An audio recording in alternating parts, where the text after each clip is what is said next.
Floch Forster has always been one of the most interesting characters in Attack on Titan because of how differently everyone views him in the fandom. When I discussed this character with people close to me, we all agreed that he was a fascistic asshole that we hated for his cruelty and unapathetic stance towards anything non-Eldia. It therefore genuinely surprised me how beloved he was on the internet. I saw so many edits of him and of how based he was, and that he was the only soldier alive to have heard Urin's speech, which made him this badass. I was shocked by this revelation, but it also kind of intrigued me in a weird way, and I started asking myself the question, how did a fascistic character like Floch become so divisive?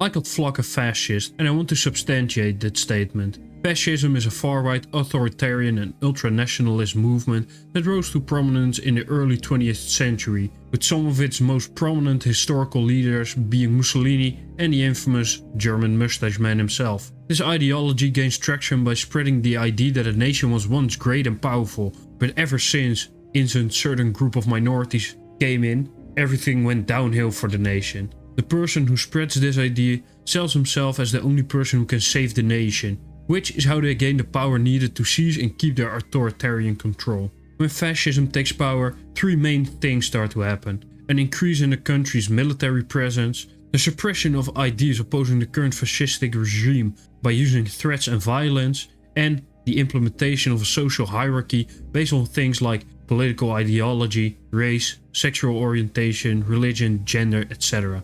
This idea can spread very easily when people are experiencing tough times, like when they are at war or when there's a severe economic crisis, because they are desperate for change and they would do anything for the change. And when someone screams that they will fix everything, people will go with that, even though there isn't any factual basis that they can fix the problems. But can we truly see these traits back in Floch's character? The answer is yes, and I will show you.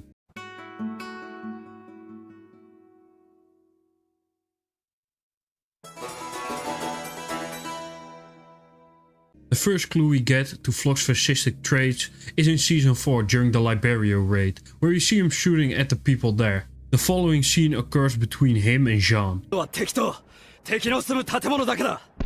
俺たち壁内人類がどれだけ壁の外の奴らに殺されてきたか忘れたか。食い殺されたんだぞ。まだまだこんなもんじゃ済まされねえよ。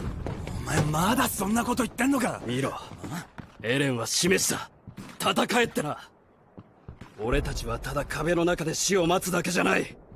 俺たちにはあの悪魔が必要。In this scene, we see that he views everyone in Liberia as an enemy, not just the soldiers and high military officials, but also the innocent civilians and children there. So we can check hating people who are not like him on the list. Right after the raid in Liberia is ended, Floch gives a victory speech where he says this. 敵に与えた損害と比べてみろよ。大勝利だ。我ら新生エルディア帝国の初陣は大勝利だぞ。さあ喜べ。それが6人の英霊の弔いだ。 Referring to this victory as the first one of the new Eldian Empire implies that the current Eldia is not powerful, but that it once was in the past and that they should restore it. The use of empire is also interesting, since an empire is basically a group of countries that are controlled by one ruler or government. This indicates that he doesn't just want to stop Marley from destroying Eldia, he wants to conquer Marley and probably even further this conquest, showing that he is also an ultranationalist. Back on Parody, after the raid on Liberio, Eren is detained by the military for going to Marley behind their backs. The military wanted to keep the reason why he was detained a secret, but Floch and some others leaked it. Hanji confronts them about it, which leads to this conversation.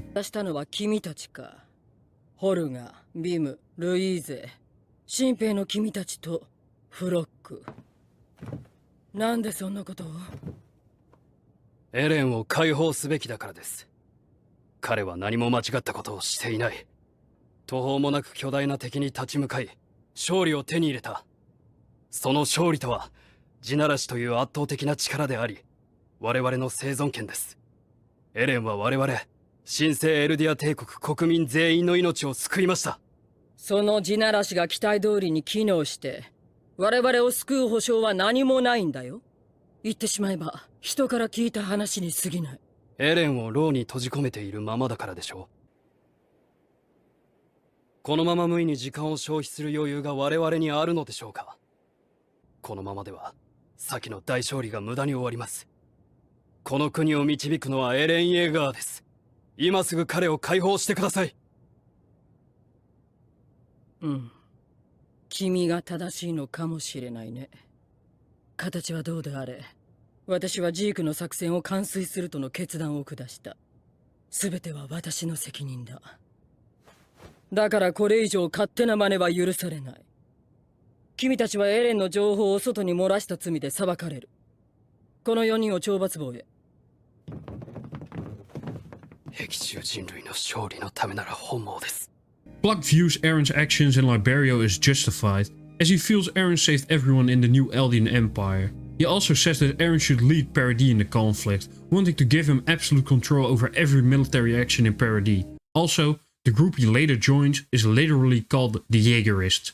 I think that says enough. Floch wants an authoritarian leader, and he definitely views Aaron as some kind of savior. Later in season 4, we find out that Zeke and his volunteers spiked the wine with Zeke's spinal fluid that was served to the Eldian military. The Jaegerists knew that this wine was spiked and even agreed to this plan. They then used this situation to suppress and overthrow the current Eldian military by threatening to turn them into pure titans if they acted out of line. They even gave the poisoned soldiers different armbands to show to everyone which soldiers were Jaegerists, which ones complied to the regime after learning they were poisoned, and those who still resisted despite being poisoned. Spiking the wine was a tactic to suppress the opposition, and indirectly a tool to implement a social hierarchy. So the only point we haven't checked on the list is using violence to control. And let me just show you a few clips. 術など必要ない。飛行艇も航海術も我々の身の丈には合わない代物だと欲を立てば不安の種は詰める。いいですか? Yeah, we can check this off too. Floch has checked off all the boxes of a stereotypical fascist. So this begs the question, why do people still like him?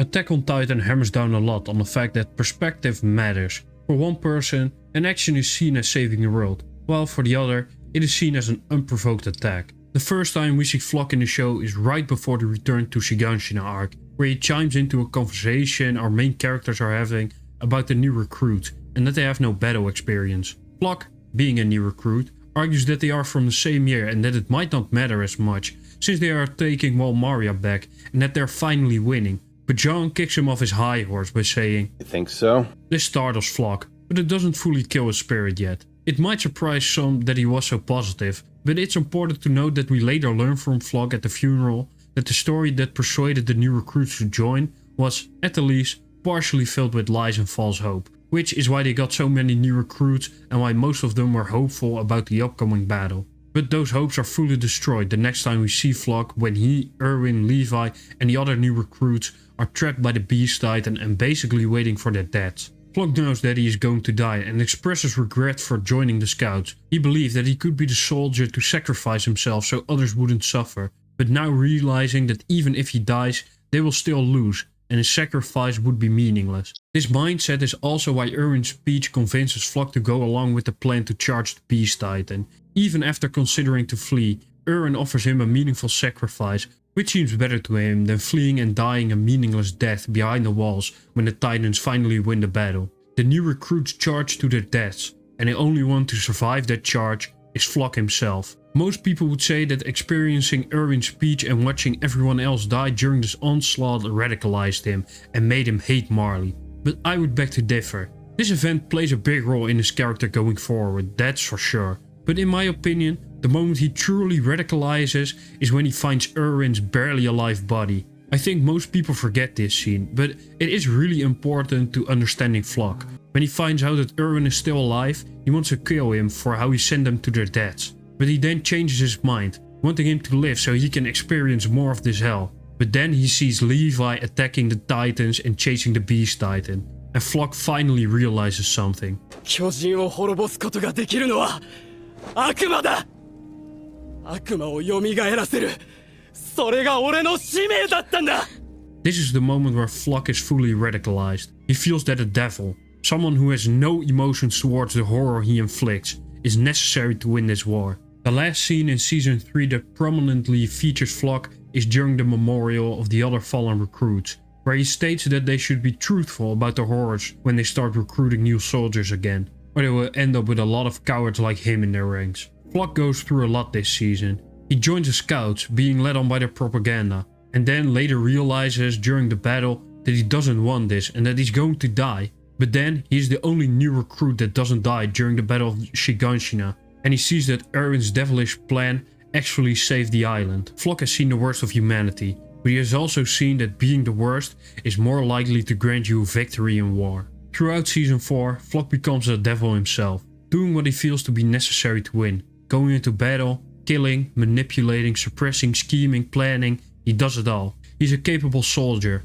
fights for what he believes in even though it is morally corrupt, and gives everything for the cause. Most people don't truly love or even like Floch, but they do admire his devotion to the cause and his capabilities. This makes you respect him, even though you hate him. His backstory also shows that his devil persona is a mask. Behind that mask, he is still the scared recruit that we saw in season 3, a recruit scared of his loved ones being persecuted or killed by the enemies beyond the sea. He even confirms this in his death scene. His death scene evokes the final bit of empathy needed to make you understand him, and this truly makes him a great character, even though I still hate him as a person. Throughout Attack on Titan, we are shown that humans are all just stupid creatures led by fear, no matter how irrational it may seem. Floch is the perfect example of that statement. I hate Floch because of what he did and how he acted, but I can certainly understand the fear you felt and why he did what he did. I want to thank everyone for watching. If you have a video idea, leave it behind in the comments. If you like this video, leave a like, subscribe for more content, and I'll see you next time. Bye.